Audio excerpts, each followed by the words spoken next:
Last week, the Solana blockchain experienced yet another outage. It lasted 4 hours, and it was reportedly caused by a bug related to cold storage transactions of Solana's other recent outages and the general decline of the crypto market.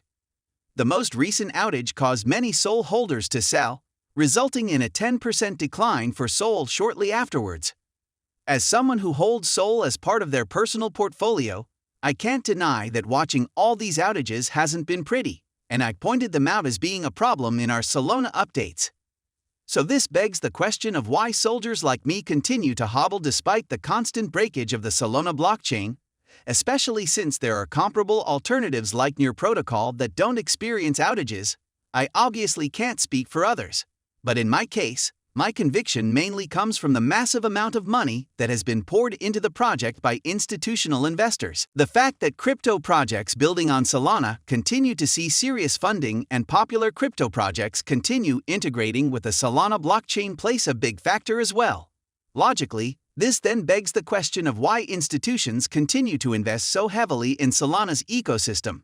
And the answer was actually revealed at Algorand's Decipher conference last November on the Growing the Algorand Ecosystem panel. Crypto VC revealed institutions don't care about Solana's outages. They know the technology and the team are solid, and that's enough for them.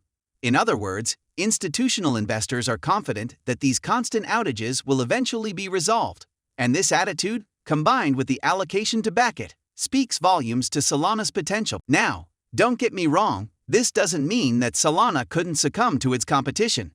As I mentioned just a moment ago, Solana has similar competitors that are similarly well capitalized. That's why it's always best not to put all your eggs in one basket and to also have a longer-term vision of a crypto project, regardless of its current issues. It's what the institutions are doing.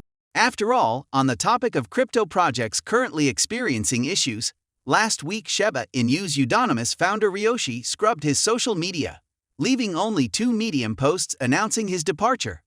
The announcement seems to have taken the Shiba INU community by surprise, despite the fact that Ryoshi has repeatedly emphasized that he was not an important part of the project.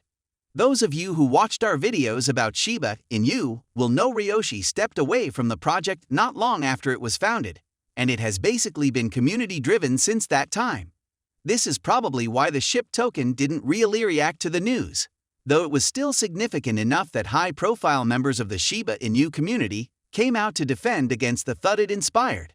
Still, there's no denying that the timing of Riot's departure wasn't exactly ideal. SHIB is down close to 90% from its all-time high and crypto has entered a bear market. What's even more peculiar is that Riot hasn't deleted his social media, even though he's deleted just about every post he's publicly made.